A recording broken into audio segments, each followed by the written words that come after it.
second webinaire dédié à l'organisation du service achat, à l'optimisation des processus dans ces mêmes services. Alors, je vois que nous sommes un certain nombre. Nous allons encore patienter quelques instants. Et avant de démarrer, si d'éventuels retardataires nous rejoignent dans les quelques minutes qui viennent, ok. Alors, si on se retrouve aujourd'hui pour évoquer en fait la simplification de la communication avec ce qu'on appelle communément les clients internes et les clients externes, et en mettant en œuvre ce qu'on appelle la démarche processus, c'est tout simplement parce que chez Iterop, nous nous intéressons à cette démarche depuis que certaines collectivités locales et territoriales ou organismes d'État ou services de l'État se sont intéressés à notre solution qui existe maintenant depuis 4 ans et se sont intéressés plus généralement, on va dire, à la démarche processus. Démarche processus qui leur a permis en fait d'optimiser l'organisation de leurs services. Et on a découvert, pour être honnête avec eux, tout l'intérêt de cette... je vais faire un stop, pardon. J'ai un petit souci, je n'arrive pas à vous afficher. Ah, ça y est. Peut-être un petit temps de connexion un peu plus long. Voilà, donc l'idée pour ces services achats, notamment sur la région toulousaine, puisqu'Iterop est originaire de Toulouse, ils nous ont sollicité finalement pour mettre en œuvre cette démarche processus, et notamment dans le service achat de Toulouse Métropole, de Toulouse Métropole Habitat également, ou de Pôle emploi, qui est le cas d'étude sur lequel on s'appuiera tout à l'heure, pour évoquer justement ces problématiques d'optimisation, et on peut même parler, enfin, ces responsables de service parlaient de performance du système d'information achat, du SI achat. Suite finalement à ces sollicitations et à la mise en œuvre de notre outil sur ces 2 ou 3 dernières années dans ces services-là, on a voulu voir s'il s'agissait d'un épiphénomène ou bien d'une tendance forte. Et donc, on a lancé une grande enquête entre octobre de l'année dernière et la fin mars, début avril de cette année. D'ailleurs, vous qui participez à ce webinaire, y avait peut-être participé puisqu'on a sollicité près de 12 000 responsables de services achats dans différentes collectivités locales, territoriales, services de l'État. Et on a eu donc des retours sur cette étude. Et le premier point sera de vous faire ce retour. Ensuite, on jettera un œil effectivement au cas client et on verra de manière concrète comment la démarche processus peut être mise en place dans un service achat et ce qu'elle va apporter. Et puis après, vous présenter en fait une solution de BPM. C'est un terme que je n'utiliserai qu'une seule fois, mais vous êtes susceptible d'entendre dans les mois et années qui viennent.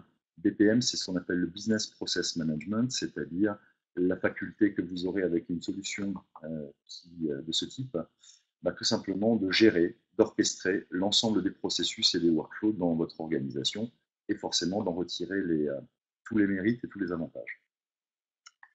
Alors, le retour sur notre étude. Comme je vous le disais, l'idée c'était de vraiment, en posant des questions simples, d'appréhender ce qui étaient les éléments marquants et importants, vu du côté service achat, vu du côté opérateur, même en service achat ou dirigeant en fait de ces services, voir quelles étaient leurs priorités et la manière dont ils envisageaient effectivement la transformation numérique de leur organisation.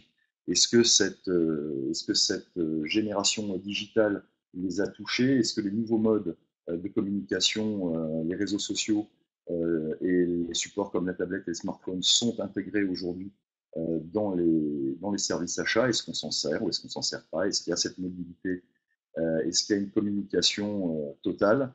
Et l'idée, c'était de voir effectivement aussi si cette transformation numérique n'allait pas finalement pousser et accélérer un phénomène, une tendance de fond qu'on avait constaté, notamment dans le déploiement de la solution chez les clients dont je vous ai parlé en introduction.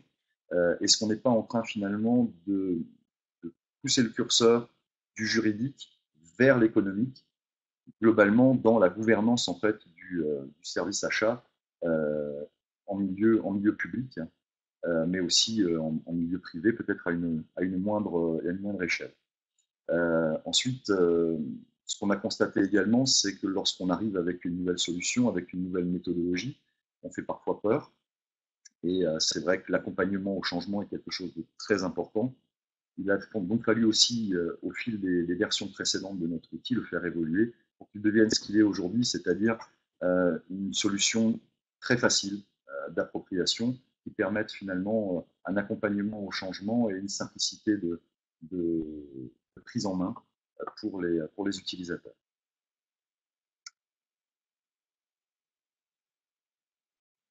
Quelques retours chiffrés. Quand on parle de communication avec des acheteurs aujourd'hui, on leur poser une question simple finalement, c'est est-ce qu'un acheteur aujourd'hui a l'habitude de communiquer? Comment fonctionne son service achat? Est-ce qu'il communique en interne? Est-ce qu'il communique en externe, globalement? Est-ce qu'il explique ce qu'il fait tant à ses services clients internes qu'à toute personne susceptible d'interagir avec lui dans le cadre des marchés qu'il aurait à passer? Et on s'est rendu compte que jamais occasionnellement, finalement, près d'un acheteur sur deux ou d'un service achat sur deux communique peu ou très peu avec ses différents clients, qu'ils soient internes ou externes. Ce dont on s'est rendu compte aussi, et qui nous a vraiment surpris, c'est qu'il semblerait quand même, et ce sont les responsables de services achats interrogés qui nous ont répondu spontanément, le test et l'enquête étant anonyme, les réponses étant anonymes, on n'a pas, se sont, je pense, très, très simplement exprimés, et ils avouent, entre guillemets, 9 personnes sur 10 disent effectivement de prendre pas ou très peu connaissance du contenu de leur tissu économique local. Finalement, ils connaissent assez peu les fournisseurs et avec qui ils pourraient interagir autour de leur géographiquement, autour de l'implantation géographique. Donc une faible ou voire une inexistence de la connaissance du tissu économique local. Enfin, un autre point qui a notre attention,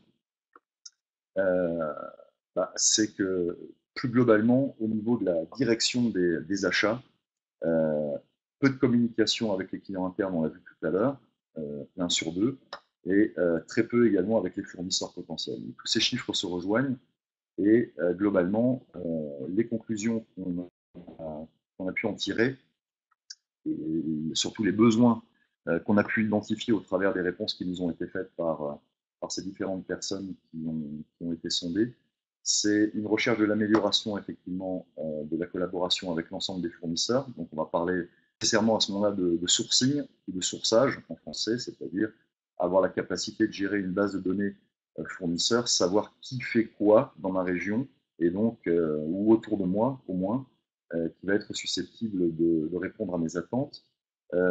Dynamiser, améliorer la communication interne, sécuriser l'ensemble des procédures. Quand on parle de dématérialisation des procédures, et donc on parle de transformation numérique des processus, des guides internes qu'on peut avoir dans son organisation, on pense tout de suite à l'historisation, la traçabilité, et donc plus globalement la sécurisation complète de toutes ces données.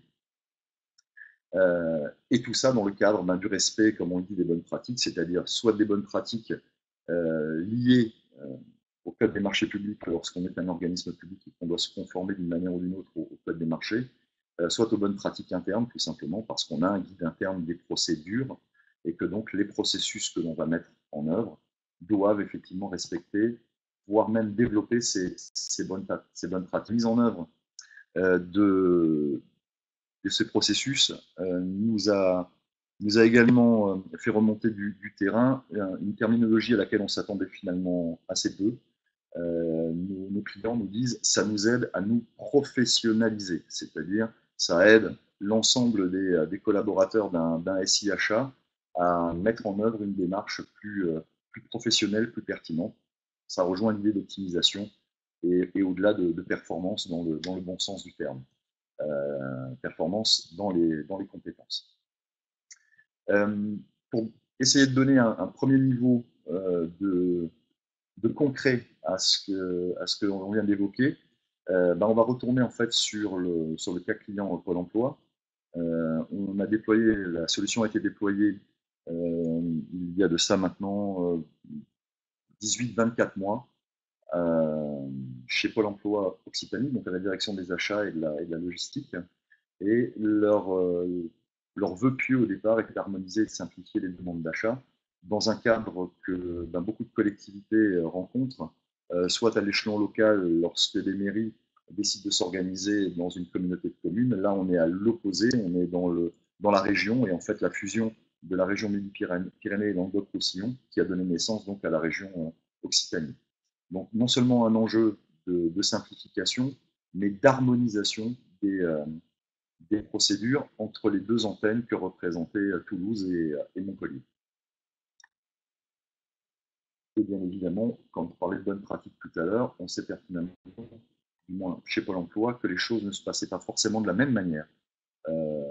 Pas forcément mieux ou moins bien d'un côté ou de l'autre, pas de jugement de valeur par rapport à ça, bien évidemment, mais simplement de manière complètement différente. On ne pouvait pas rentrer dans une démarche processus sans être dans une logique effectivement d'harmonisation. Et donc, de manière très concrète, nos clients internes, les services prescripteurs, étaient dans un fonctionnement où on avait du mal finalement à identifier au niveau des services achats, donc on fusionnait en un seul service achat, les besoins concrets, comment est-ce qu'on récupère finalement la demande, comment est-ce que s'exprime ce besoin, et tout simplement comment est-ce que je sais, moi, acheteur, ce dont mes collègues clients internes, services prescripteurs ont besoin pour leur fonctionnement quotidien, et bien sûr sur les marchés plus conséquents, notamment les marchés de formation et d'accompagnement des personnes en recherche d'emploi. Donc, on est rentré dans cette logique et on a dit, voilà, de manière simple, un des premiers processus que l'on va pouvoir mettre en œuvre, de manière très très simple, c'est simplement donner la possibilité à toute personne qui sera identifiée dans l'organisation comme étant susceptible d'initier une demande, d'exprimer un besoin. Eh bien, on va lui donner accès à l'application et on va lui mettre à disposition un processus où elle pourra, en un lieu commun à tous, exprimer son besoin, le décrire et démarrer donc un process avec une communication simple qui va remonter de manière uniforme aux personnes aux services achats qui seront susceptibles finalement de collecter l'ensemble de ces besoins, de les structurer, de les organiser en vue de quoi? En vue du montage d'un marché, d'une procédure, voire même sous certains seuils, comme le seuil des 25 000 euros, ou selon l'organisation finalement de la collectivité et son propre guide interne. Et là, en l'occurrence, on parle de Pôle emploi, la possibilité de lancer des procédures sans publicité préalable, sous certains seuils donc, et d'être très réactif par rapport à cette demande. L'ensemble des personnes qui traitent qui sont susceptibles de traiter la formulation de ces besoins sont donc alertés et de manière simple, autrement que par email, qui se croisent, qui se perdent avec des pièces jointes de type Excel où on recense un tableau des besoins, où on ne sait jamais où on en est, quelle est la bonne version de cet Excel, quelle est la ligne que je dois lire, quel est réellement le besoin exprimé.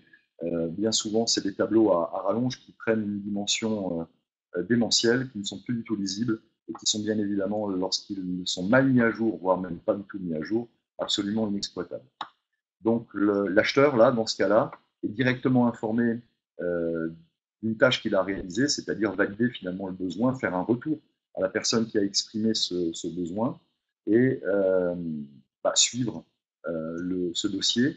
Alors suivre ce dossier, ça veut dire rentrer dans des boucles de validation ou de demande de complément de description du besoin, ou alors si le besoin est parfaitement exprimé et décrit dès le départ, eh bien, formaliser l'acceptation de ce besoin et rentrer dans un autre processus qui sera l'orchestration en fait de la commande et éventuellement du lancement d'une procédure. J'insiste là sur un point qui est important. Je parlais tout à l'heure de la capacité de mettre en œuvre des processus pour faire de la consultation directe et de l'importance effectivement peut-être de tenir à jour une base de données fournisseurs, de les connaître ces fournisseurs, de savoir ce qu'ils font pour pouvoir les solliciter dès que nécessaire. Néanmoins, nous ne sommes pas, ou Interop n'a pas vocation à venir remplacer ce qu'on appelle vos plateformes, vos profils d'acheteurs, c'est-à-dire les plateformes de dématérialisation qui sont aujourd'hui déployées par l'ensemble des acheteurs publics dans le cadre de la dématérialisation des marchés publics. On peut effectivement, comme on dit, boucher des trous dans la raquette, c'est-à-dire venir mettre un peu de dématérialisation en préparation des échéances de 2018, mettre un peu de dématérialisation là où il n'y en a pas obligatoirement à ce jour. Et c'est vrai que beaucoup de services ne veulent pas attendre 2018, beaucoup de services achats ne veulent pas attendre 2018 et se préparent à ça. Donc l'outil de gestion des processus leur permet de réaliser en fait en avance de phase ce type de consultation. Mais je le répète, et je fermerai la parenthèse, nous n'avons pas vocation à remplacer une plateforme de dématérialisation. Donc, l'acheteur va préparer son marché et il va préparer son marché avec différents outils. Il va par exemple avoir un outil d'aide à la rédaction des pièces du marché qui va donc devenir le dossier de consultation des fournisseurs, des entreprises, des fournisseurs potentiels. Il a sa plateforme de dématérialisation, il a peut-être des modèles Word, il a des supports Excel, il utilise une foultitude de petits outils ou d'outils métiers plus installés, plus conséquents. Eh bien, l'avantage de l'outil d'orchestration, c'est qu'il va faire communiquer l'ensemble de ces applications existantes dans votre système d'information en y rajoutant les éléments de formalisation des processus qu'on a évoqués, comme par exemple l'expression des besoins en amont, ou ici, une batterie de relance, de relance par mail, de relance par SMS, des personnes qui sont susceptibles de réaliser certaines tâches et qui ne les auraient pas réalisées. Mais c'est aussi un outil qui va permettre finalement d'avoir une vision haute sur l'ensemble de la procédure, du processus même, c'est-à-dire au-delà de la procédure au sens juridique du terme, et tel que l'entend le Code des marchés publics, puisque ça permettra à l'acheteur d'avoir une vision globale de l'expression du besoin jusqu'à l'évaluation finalement du fournisseur qui aura été attributaire du marché et qui aura fourni la prestation souhaitée. Réellement la capacité d'avoir ce suivi complet. Donc, on a bien un suivi par dossier. Chaque dossier est suivi sur la base d'un process que vous avez mis en œuvre et qui correspond à vos habitudes de travail et l'organisation de votre système d'information. Pour les prescripteurs, on revient à notre client interne ici. Il rentre bien évidemment dans une communication beaucoup plus facile, beaucoup plus intuitive, beaucoup plus naturelle avec le service achat. On n'est pas à la machine à café en train de discuter le coût et « Ah bah tiens, Gérard, est-ce que tu peux me dire où ça en est ma demande de stylo bic ?»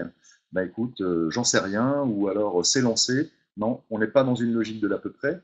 Le process permet effectivement, on parlait de professionnalisation tout à l'heure, mais effectivement de faire un suivi très détaillé de tous les cycles de validation et d'historiser étape par étape, on le verra tout à l'heure dans une petite démonstration, d'historiser étape par étape et donc de donner la visibilité sur la procédure à l'ensemble des personnes qui sont susceptibles d'y avoir accès, comme les prescripteurs et les personnes qui ont formulé donc en amont leurs besoins. Enfin, pour les responsables des services, c'est-à-dire une vue encore plus haute, réellement macro, là, bien sûr voir en temps réel où en est la procédure, mais aussi identifier peut-être avec les outils qui sont mis à disposition les points d'amélioration, détecter avec des indicateurs simples, comme par exemple un temps de réalisation d'une tâche, des éléments clés qui vont lui permettre d'optimiser aussi son processus et de rentrer dans une démarche qualité qui là est importante aussi, et s'appuyer finalement sur une amélioration continue et permanente de ces processus, là aussi pour optimiser sa communication. Donc, je dirais que le processus est quelque chose qui est l'outil qui va l'orchestrer. Le processus est quelque chose qui est vivant, qui va évoluer en permanence, qui va s'appuyer sur l'expérience utilisateur pour s'améliorer, je le disais, de manière continue et permanente, et qui va donc réellement donner vie à votre guide interne ou à votre simplement guide des procédures ou habitude de travail qui vous aidera à formaliser, bien sûr, si ce n'est pas déjà fait, mais qui en plus, au-delà de rentrer dans cette logique de professionnalisation, je le disais, va réellement donner vie et permettre à vos procédures et permettre à l'ensemble des acteurs concernés de communiquer très naturellement entre eux et de faire évoluer ce processus pour l'optimiser. On peut faire un petit point et peut-être un petit stop avant de passer à une présentation de l'outil et de ses grandes fonctionnalités, découvrir finalement ce que c'est.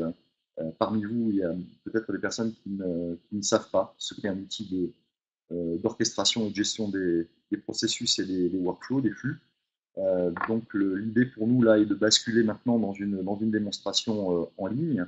Mais peut-être avant ça, est-ce qu'il y a des points, des questions que vous auriez par rapport à ce qu'on vient d'évoquer, les retours sur cette enquête et aussi notre interprétation par rapport à notre expérience au contact de nos clients actuels.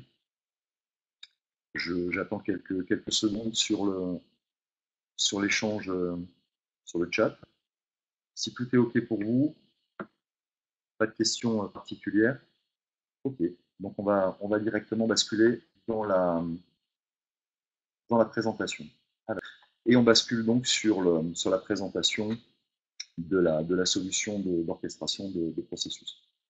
Alors, sans rentrer dans les détails techniques, on pourra le faire dans les échanges questions-réponses tout à l'heure. Il s'agit d'une application qui a été développée pour fonctionner essentiellement, et c'est recommandé, en mode SaaS, c'est-à-dire sans installation particulière, en se connectant de manière sécurisée grâce à un navigateur. Et donc, il faut simplement disposer d'une connexion web et bien évidemment, comme je l'ai fait ici, d'un identifiant et d'un mot de passe pour se connecter à la solution. Vous voyez ici dans la barre d'adresse en haut, il s'agit d'une instance particulière. Je précise tout de suite ici, c'est une instance bac à sable, une instance DC.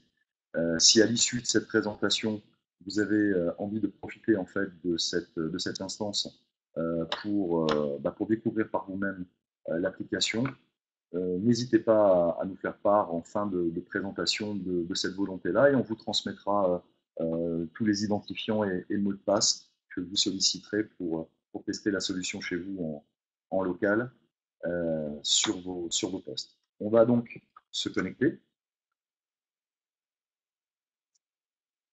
Et donc, premier élément, lorsque l'on se connecte, on arrive dans un environnement qui ressemble finalement à une liste des choses à faire. Très naturellement, moi je me connecte systématiquement à mon bureau des tâches, c'est-à-dire les choses que je suis susceptible d'avoir à réaliser dans le cadre des différentes procédures là, qui sont en cours et donc qui sont suivies grâce à mes processus.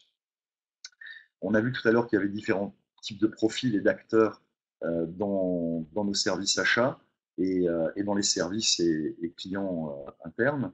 On peut aussi avoir la possibilité, bien évidemment, ou la volonté de se connecter directement sur le tableau de suivi. Et là, vous voyez qu'on rentre dans une logique qui ressemble, mais finalement, on a une synthèse qui ressemble à l'autre. Simplement, on n'a pas accès aux tâches, on a accès à l'ensemble des processus qui sont en cours.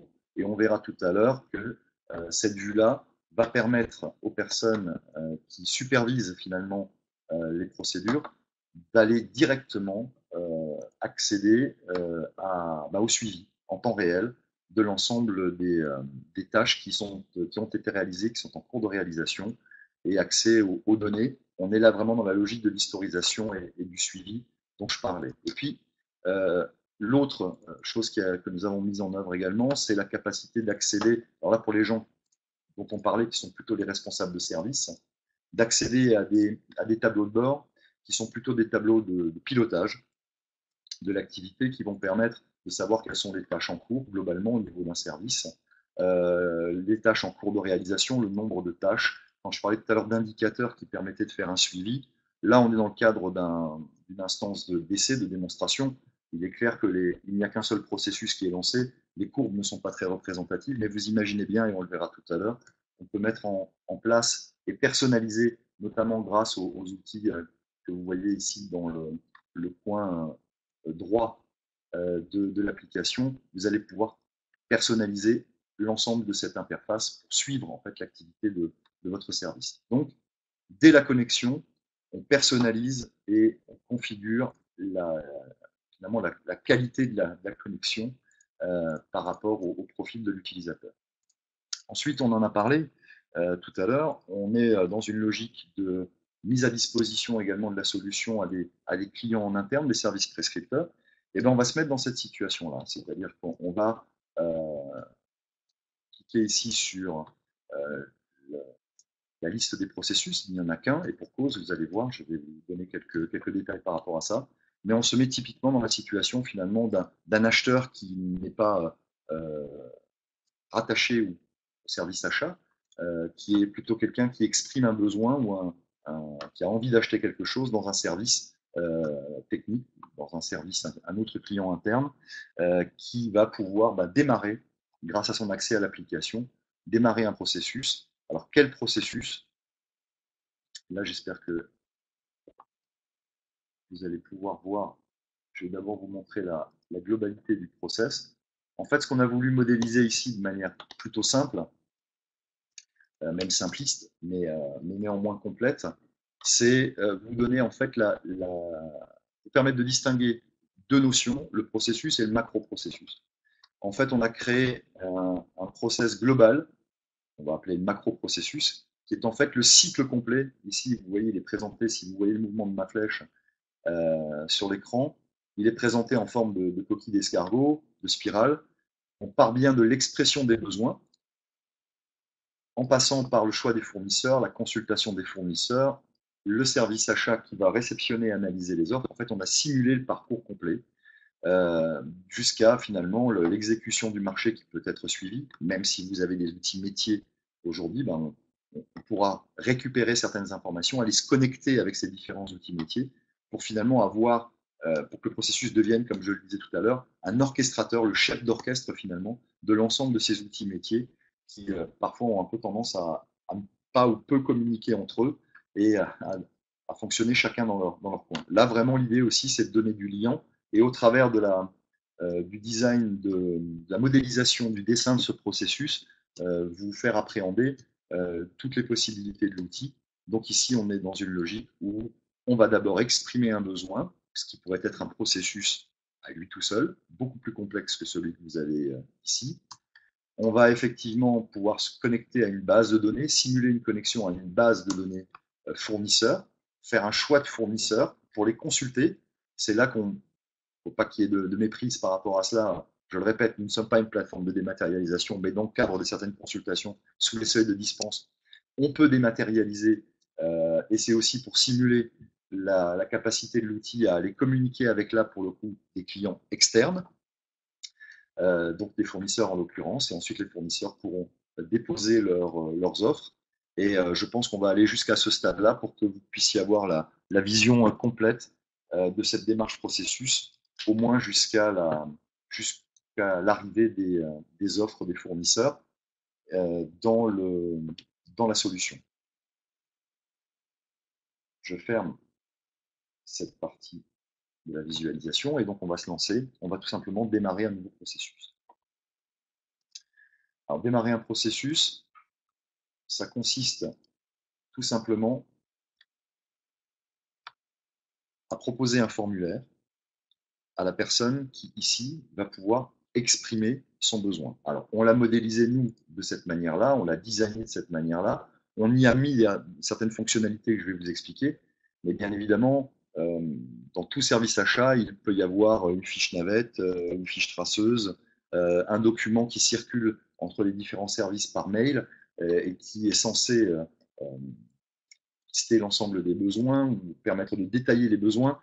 Vous avez tous vos propres outils. L'idée là, c'était de faire un peu une synthèse de tout ça et de vous montrer comment, une fois de plus, en vision macro, on pouvait positionner un formulaire qui serait lui à la fois dynamique, mais qui amènerait certains plus au niveau de la connectivité, de l'interopérabilité de la solution avec des outils existants. Alors pour simuler ça, on commence par la chose la plus traditionnelle, c'est finalement la saisie manuelle. Bien évidemment, tout ce que je vais vous montrer là est entièrement personnalisable dès que j'arriverai à écrire webinaire correctement. Voilà, webinaire. Ensuite, on va pouvoir proposer dans ces formulaires des zones et des champs à compléter de manière obligatoire ou non, notamment ici une liste à puces où on va cliquer par exemple sur autre, sur fourniture, sur service. Voilà, il y a un choix unique. On parle toujours dans la logique, si je rentre un tout petit peu dans ces détails-là et que je vous montre les différentes fonctionnalités, on parlait en amont de professionnalisation, on est vraiment dans quelque chose où on va pouvoir guider l'utilisateur, la personne qui fait la saisie, de manière très dynamique, ne peut pas en plus commettre d'erreur puisque tout est bordé et est fait pour respecter en fait les processus tels que vous les avez designés, dessinés et que vous souhaitez les voir s'exécuter. Ensuite, on parle souvent, quand on parle de processus, une des premières choses à laquelle on pense, c'est l'aspect documentaire, c'est-à-dire qu'on est dans une logique où on échange énormément de documents, comme on dit, on monte un marché, où on élabore en fait un marché, une procédure, on rédige des pièces, on fait des brouillons, des premières estimations, on échange avec parfois de l'AMOA, de l'assistance à la maîtrise d'ouvrage, qui là deviennent forcément des clients externes, sont des clients externes et avec qui on va vouloir échanger. Un peu plus loin, déjà à ce stade-là, on peut échanger avec de la maîtrise d'œuvre. Quel que soit là, finalement le type de besoin et la nature du marché, on va être dans une logique collaborative en permanence dès le début et bien avant finalement la première collaboration entre guillemets visible et publique qui sera la mise à disposition du dossier de consultation. Toute la phase amont, elle aussi va nécessiter de l'échange de documents. Alors pour simuler ça, on peut parler globalement de gestion électronique de documents. On est dans de la gestion documentaire. Ben de manière simple, l'application de gestion de processus doit vous proposer au moins les trois solutions suivantes. La capacité, c'est ce que je simule ici, d'éditer un modèle de document qui ici est présenté sous forme de texte libre, mais qui en fait pourrait être, décidément, qui pourrait être un modèle très chargé, là aussi, qui apparaîtrait beaucoup plus complet que celui qu'on vous a préparé pour cette démonstration, et qui peut être, dans cet éditeur de texte riche, complété, et qui donc va vivre avec le processus, c'est-à-dire le document est embarqué sous cette forme-là dans le processus. On peut dire en quelque sorte que le processus devient document, voilà, ou que le document s'intègre dans le processus. C'est un gros avantage, c'est qu'à partir du moment où on gère ces documents avec un outil de gestion de processus, normalement, on a toujours accès à la dernière version du document. Et donc, lorsqu'on a une tâche à réaliser, quelle qu'elle soit, que ce soit une tâche rédactionnelle, une tâche de commentaire, une tâche de validation, une tâche de partage de cette information-là, on est sûr que l'on travaille toujours sur la dernière version du document. Vous pouvez très bien travailler aujourd'hui avec des outils d'aide à la rédaction des marchés et des pièces du marché, et puis donc, comment dirais-je, décentraliser la rédaction de ces différentes pièces. Les services techniques rédigent les pièces techniques, les services achats, les acheteurs rédigent plutôt les pièces administratives, et donc on peut être aussi amené à s'interconnecter avec ces différents outils, ou alors plus simplement, si ces outils génèrent un document, eh ben, on va pouvoir embarquer un document généré ou un document existant avec, avec tout simplement ce système de téléchargement et de mise à disposition de documents existants ailleurs dans votre système d'information. Et enfin, une dernière simulation ici. Vous voyez que là, on met le lien vers un complément de la description en en-tête de champ. En fait, l'idée, c'est de vous faire appréhender quelque chose qui se développe de plus en plus. Vous êtes de plus en plus nombreux à travailler en fait avec des outils en ligne sécurisés qui archivent vos documents, qui permettent en fait le partage de ces documents, qui permettent aussi d'y accéder comme je le fais ici. Dans notre cas, par exemple, on travaille avec la suite professionnelle de Google, hein, que beaucoup de gens connaissent. Et ce que je vais faire, c'est coller un lien, c'est-à-dire, vous l'avez compris, je simule en fait la possibilité que vous allez avoir avec un outil de gestion de processus d'embarquer directement dans votre process, par exemple un modèle de document ou alors un document de référence qui pourra expliquer à la personne qui va réaliser la tâche ce qu'elle doit réaliser au fil du processus ou dans sa procédure. Et car au fil du processus, on a de l'aide contextuelle. Vous allez le voir tout de suite dans chacune des tâches à réaliser, un endroit qui permet de mettre à disposition cette information. Ensuite, je parlais de la dynamique des formulaires. Est-ce qu'il y a un degré d'urgence ou pas dans cet achat? Si je coche ici oui, vous allez voir qu'un commentaire sur l'urgence pour la justifier va apparaître. Si je coche non, cette coche étant obligatoire, on ne peut pas passer au travers. Il faut établir si oui ou non on a un degré d'urgence, tout simplement parce que le processus a été modélisé comme ça. Ce n'est peut-être pas le cas chez vous. Et donc là, je vais lancer cette demande d'achat. Donc concrètement, dans la vraie vie, ça ressemble à quoi? Je suis dans mon service technique et je viens d'exprimer mon besoin avec le cadre fonctionnel que m'a donné le service achat, par exemple, qui a mis en place ce processus de centralisation des demandes et d'expression des besoins. Et donc le processus démarre instantanément. Ce qui veut dire que dans le bureau des tâches des différentes personnes concernées par le processus, les tâches à réaliser vont apparaître. Alors, là, il y a deux cas de figure, il y a deux types d'utilisateurs. Il y a l'utilisateur de la solution collaborative qui a l'habitude, parce qu'il réalise des tâches très régulièrement, pour ne pas dire quotidiennement, et lui prend l'habitude naturellement de venir se connecter à son bureau des tâches chaque matin, quand il démarre son ordinateur. Il y est connecté en permanence. Et puis il y a d'autres personnes qui, tout simplement par leur fonction, leur profil, leur rôle, sont amenées à se connecter, mais de manière plus sporadique. Et de ce fait, il y a tout un système d'alerte qui peut être intégré à chaque processus pour solliciter l'ensemble des personnes pour qu'elles viennent réaliser les tâches. Après, moi, pour les besoins de la démonstration, j'ai tous les rôles.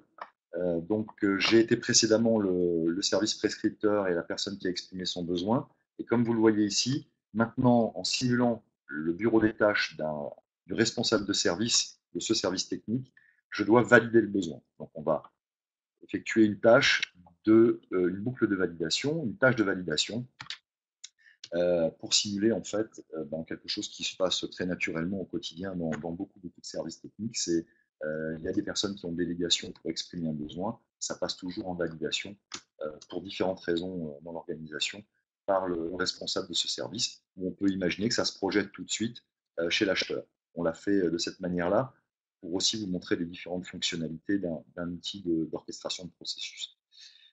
La première chose à appréhender dans cette interface, c'est son organisation. Elle sera toujours la même. Un bon outil aujourd'hui de gestion de processus doit être un outil qui se fond dans les habitudes de travail des différents opérateurs et pour ne pas perturber et puis en amont même accompagner le changement, les méthodes de travail, les habitudes de travail, il faut que votre outil de BPM de gestion de processus vous offre une interface simple et qui soit la plus ergonomique possible et qui ne change pas à chaque nouvelle vue. Donc nous ici, on a une démarche qui est simple par rapport à ça. Toutes les tâches sont toujours présentées de la même manière pour ne pas perturber l'utilisateur. C'est toujours présenté de la manière suivante. Vous avez un premier niveau ici d'information qui permet à la personne très rapidement de savoir ce dont il s'agit et puis surtout d'accéder à la vision de la tâche qu'il a réalisée dans le contexte du processus. Ah bah tiens, j'en suis là. C'est vrai, je suis le responsable de service, je dois valider ce besoin. Instantanément, je sais où j'en suis. C'est un premier niveau d'information. Je vous parlais tout à l'heure d'aide contextuelle. Ici, dans cette partie commentaire, processus par processus, on peut prévoir dès le paramétrage des processus de la mise à disposition de documentation ou d'informations, ou alors directement dans des cas spécifiques pour exprimer, faire un commentaire spécifique par rapport à une demande en particulier. Il y a toujours ici une zone de commentaire qui permet d'aller modifier, en fait, d'aller apporter une information complémentaire qui va suivre cette instantiation du processus. Ensuite, sur la présentation des données, sur la partie gauche, avec les têtes de champ de couleur verte, vous aurez toujours les informations entrantes, c'est-à-dire les données qui sont mises à la disposition de la personne qui doit réaliser la tâche et qui sont essentielles à la bonne réalisation de cette tâche. Dans cette démonstration, il s'agit de la totalité des informations saisies dans le formulaire de démarrage, mais on peut imaginer dans d'autres processus qu'un processus achat ou dans certains processus sensibles qu'une partie des informations apparaissent et que les informations qui ne soient pas nécessaires, il n'est pas nécessaire de porter à la connaissance de l'opérateur pour qu'il réalise sa tâche, n'apparaissent pas. Tout ça, ça relève du paramétrage de votre processus. Sur la partie droite, en bleu, vous aurez toujours les tâches à réaliser, le formulaire à remplir. Ces en-têtes ici sont bien sûr personnalisables pour intégrer en fait le vocabulaire métier. Mais là, pour que ce soit le plus clair possible pour vous, on a laissé ces deux notions, l'information et la tâche à réaliser, donc le formulaire à remplir. On ne va pas valider ce besoin pour vous montrer la dynamique en fait du formulaire. Ah ok, je ne le valide pas, donc est-ce que tu le rejettes de manière définitive ou non? Bien non. Le besoin est bien là, mais je trouve qu'il est mal exprimé, donc je fais mon commentaire et je reverse finalement ma tâche vers la personne qui a exprimé le besoin, et en finalisant la tâche, eh bien, je renvoie le prescripteur à la définition plus étayée finalement de son besoin. Il a l'information que son dirigeant ou N+1 ou responsable de service n'a pas validé en fait son besoin, il a les commentaires et donc il va pouvoir, on lui remet à disposition les informations qu'il a préalablement saisies, il va pouvoir lui interagir et à venir modifier. Et donc en fait il définit là pour le coup, il exprime mieux son besoin, donc c'est le webinaire mieux exprimé. Et donc il finalise sa tâche. Vous le comprenez, on est dans une logique très, très fluide. Voilà, bah tiens, je propose ça, je sais qu'on a besoin de ça. Tout l'aspect collaboratif et simplification de cette collaboration, j'espère que vous arrivez à l'appréhender avec cette simple boucle de validation qui vous laisse appréhender ce que vous pouvez mettre en place chez vous, c'est-à-dire vraiment quelque chose de simple et de définitivement efficace pour pouvoir concevoir et plutôt exprimer votre besoin de la meilleure manière et que lorsque ça arrive au service achat, le service achat dispose d'informations de qualité et ne perd pas de temps dans le montage des pièces du marché et du marché en lui-même. On parlait d'historisation, vous voyez qu'on a gardé dans cette nouvelle étape de validation par le responsable de service, on a gardé les informations précédentes, il se rappelle donc, on rappelle à lui ce qu'il avait précédemment saisi. Là, il va valider le besoin, nul besoin de faire de commentaires ici, on finalise la tâche et on avance. Je vais avancer un petit peu plus vite sur cette partie-là, qui est la validation au service achat. Comme je vous le disais, on a imaginé qu'une fois que le service prescripteur avait exprimé et validé l'expression de son besoin, on basculait dans la validation de l'achat en service achat qui va dire bah oui on achète ou bah non on va pas acheter parce qu'on a déjà un marché pour ça, donc je te le dis, non, on va ok, merci d'avoir exprimé ton besoin, mais il y a déjà un marché pour ça, ou on est en train de monter un marché pour ça, on va lancer un marché pour ça. Donc toute cette logique-là collaborative entre les deux services ici, et puis ensuite on va aller faire un choix de fournisseur et solliciter ses fournisseurs. Donc rapidement, on va dire que l'acheteur valide cet achat, on va finaliser cette tâche, et donc on retourne chez le prescripteur, on lui dit bah, écoute, ton besoin est parfaitement exprimé, maintenant dis-moi quelles sont les personnes que tu souhaiterais solliciter. Quand on parlait de sourcing, quand on parlait de nécessité de connaître son environnement, je rebondis sur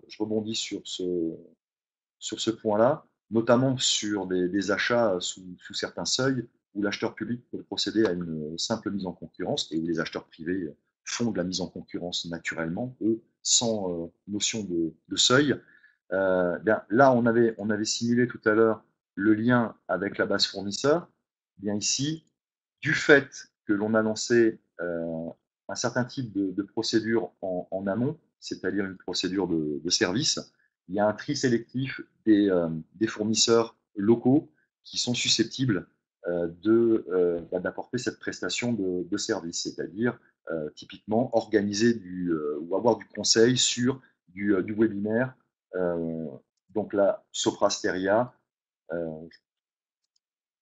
Capgemini et Accenture. Voilà.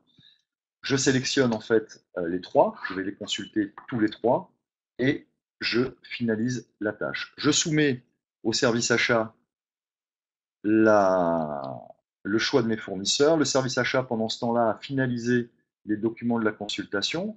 Il va donc pouvoir prendre ici, je le simule par un choix de fichier, les pièces qui constituent son dossier de consultation, les mettre par exemple dans un zip, ici dans un fichier compressé, et souhaiter que le retour se fasse par exemple pour le 29. Je finalise la tâche. Et donc en fait, ce qui vient de se passer, c'est que vous voyez qu'il n'y a plus, alors il y a d'autres tâches qui sont réalisées mais qui concernent d'autres processus, mais pour le processus en cours, il n'y a plus de tâches parce que tout simplement, et là je terminerai par cela et je ferai un petit récap, en boîte de réception ici, si je vais sur ma boîte de réception, vous voyez qu'instantanément, voilà, répondre à la consultation, j'ai reçu ici, en tant que Sopra, en tant que Capgemini, en tant qu'Accenture, puisque je joue les trois rôles aussi de fournisseur, la possibilité de venir réaliser la tâche externe, c'est-à-dire, et là je dirais qu'en termes de fonctionnalité, on boucle la boucle et je m'arrêterai là, bah, c'est tout simplement la même logique que le formulaire interne que vous avez vu tout à l'heure, si ce n'est qu'on est sur un formulaire externe à usage unique. On peut donc aller solliciter, et c'est ce qu'il faut retenir, des informations de manière humaine et manuelle comme on le fait là, ou alors de manière automatique dans des logiciels existants. On peut aller échanger avec l'extérieur de votre système d'information et donc profiter de cet aspect collaboratif simple pour mener à bien vos tâches et orchestrer au mieux vos processus et procédures en interne dans vos services achats. J'espère que cette présentation rapide vous aura permis de prendre la mesure, une première mesure de ce que peut être un outil de gestion de processus et ce qu'il pourrait. Le but n'était pas d'être nécessairement exhaustif, même si j'ai peut-être été un petit peu long. Mais le but était essentiellement de vous donner les grandes fonctionnalités, de vous faire appréhender le fait qu'il existe aujourd'hui des outils simples qui peuvent vous aider à vous accompagner dans votre transformation numérique de vos systèmes d'information achat et vous permettre d'optimiser l'ensemble de vos procédures par les processus. Je m'arrêterai là. Vous avez les différents éléments de connexion que vous pouvez relever. Sachez de toute façon que l'ensemble de cette présentation pourra vous être mis à disposition. Puis maintenant, je vous propose rapidement d'échanger. Avez-vous des questions et des réponses? Et pour ça, vous servir du chat et en les formulant grâce à votre clavier. Voilà, je suis à votre écoute.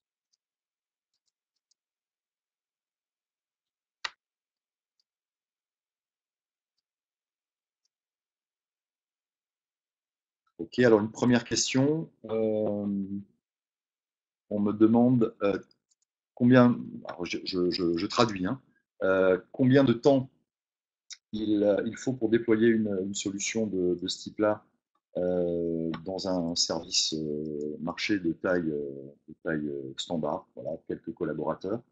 dans une collectivité, on va dire, d'importance moyenne.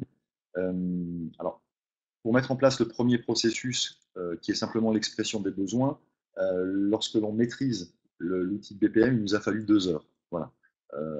Après, mettre en place la solution et rentrer dans une logique de mise en œuvre de cette solution de manière agile, il faut quelques jours, je dirais de 2 à 3 jours, pour que les premiers processus prennent vie et qu'on puisse effectivement commencer à s'appuyer sur l'outil de gestion de processus pour entrer dans une dynamique d'amélioration, je le répète, continue et permanente. C'est-à-dire ce que permet de faire un bon outil aujourd'hui de BPM doit vous permettre, de gestion de processus, doit vous permettre de faire essentiellement une chose. Ne pas attendre que vous ayez dessiné le processus idéal, cartographier l'ensemble de vos processus pour pouvoir commencer à travailler.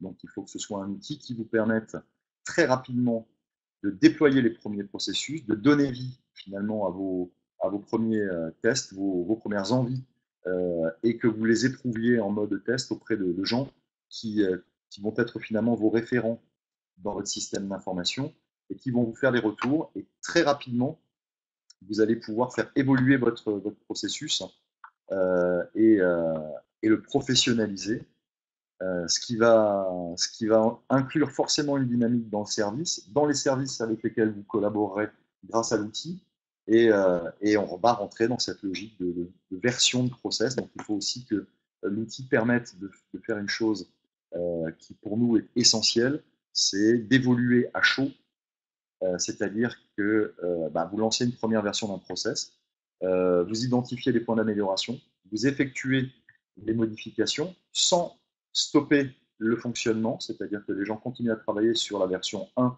du processus, et dès que vous déployez la version 2, naturellement, à chaud, sans remettre en question ce qui est en cours, eh bien, les gens démarrent sur la nouvelle version. Donc on est bien dans un cercle vertueux où petit à petit, on améliore son organisation au travers de l'amélioration de ses processus. Alors, on me demande, est-ce que votre outil prend en considération la multiplicité des actes d'achat? Je vais vous demander une petite précision. Qu'est-ce que vous entendez par acte d'achat? Est-ce que vous évoquez différents types de procédures? Est-ce que vous évoquez, est-ce que vous pouvez juste me préciser votre interrogation? Peut-être la détailler un peu plus. Pendant ce temps-là, je réponds à une autre question. On me demande si effectivement, lorsqu'on a une... oui, alors merci pour la précision. Je réponds à l'autre d'abord. En fait, on me demande, alors je crois que je l'ai évoqué, mais peut-être pas de manière suffisamment claire. On me demande si effectivement dans un service où on a une multitude de petits outils, on peut déployer cette solution. Alors, bien évidemment, j'ai même envie de dire, il faut absolument la déployer, mais pas la déployer comme étant un petit outil parmi les autres petits outils.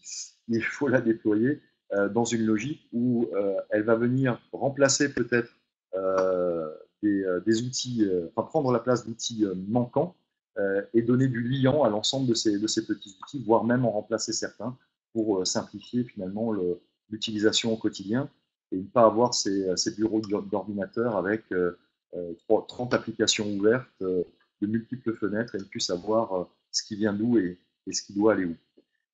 Alors, est-ce que votre outil prend en considération la multiplicité des processus d'achat? Bien sûr, bien sûr. Si vous entendez par là, et vous me le confirmerez peut-être juste par un oui ou par un non dans le chat, l'idée, si vous voulez, n'est pas de considérer l'outil de gestion de processus comme quelque chose d'unique. C'est-à-dire que c'est pas parce que j'ai modélisé un processus que je ne peux me servir que de ce processus. Après, il y a un bon, je dirais qu'il y a un bon terme médian, mais on peut définir ce que j'évoquais tout à l'heure, c'est-à-dire un macro-processus achat. Et après, on va rentrer dans une logique où, par rapport à votre propre mode de fonctionnement, par rapport à votre propre guide interne, on va pouvoir décliner en fait ce macro-process ou dans les sous-processus qu'il contient, les les différents types de démarches achats que vous pouvez avoir. Alors, si je fais une fois de plus référence au marché public, on peut imaginer qu'on a un macro-process qui s'appelle le processus achat tel que vous l'avez vu là, mais dans le sous-processus qui concerne la procédure, on va pouvoir aller se connecter de manière différente aux différents outils ou venir suppléer certaines fonctionnalités qu'il n'y a pas dans ces outils-là, dans le cadre du suivi d'une procédure adaptée inférieure à 90 000 euros, ou d'une procédure adaptée supérieure à 90 000 euros, ou d'un marché de travaux supérieur, d'un appel d'offres ouvert, d'une procédure négociée. Voilà, on va se caler finalement, vous allez caler l'outil, adapter le processus en le dupliquant, en notant de types d'achat, de catégories d'achat que vous pouvez avoir, ou tout simplement de processus, de procédures, là, pour le coup, telles que vous les avez décrites en interne chez vous. Est-ce que ça répond à votre question? Un oui ou un petit non? Eh bien, tant mieux, je vous remercie. Et puis, de toute façon, suite au webinaire, si vous avez d'autres questions de ce type-là ou si vous souhaitez qu'on affine en fait la présentation, il y a toute une partie sur le suivi que je n'ai pas pu vous montrer. Ce n'est pas non plus l'objet ici, mais je fais un peu de teasing. On est bien sûr à votre entière disposition et pour aller un peu plus dans le détail si vous le souhaitez. Il est, euh, il est je crois, presque 12 heures. On s'était engagé à ne prendre qu'une heure de votre temps. Si vous avez d'autres questions, je, j'y répondrai avec plaisir. Sinon, l'après-midi pourrait porter conseil, voire la nuit, vous pouvez revenir vers nous. N'hésitez pas à nous interroger. Et lorsque vous vous êtes inscrit au webinaire, on vous a demandé pour faciliter les échanges et la gestion d'inscription, votre adresse mail. On vous communiquera suite au webinaire deux choses qui sont importantes. Le lien pour aller tout simplement solliciter vos identifiants et mots de passe pour accéder à cet espace de test achat et trouver vous-même l'outil de gestion de processus, mais aussi l'intégralité de la présentation et d'autres supports que vous pourrez télécharger, comme des cas d'utilisation client un peu plus détaillés sur notre site. Je ne vois pas d'autres questions. Donc, ce que je vous invite à faire, c'est à nous quitter pour l'instant en espérant vous revoir, vous avoir dans les prochains jours, prochaines semaines. Il me reste à vous souhaiter une bonne fin de journée, un bon appétit, puisqu'il est midi, et à très bientôt, je l'espère. Voilà, merci, au revoir.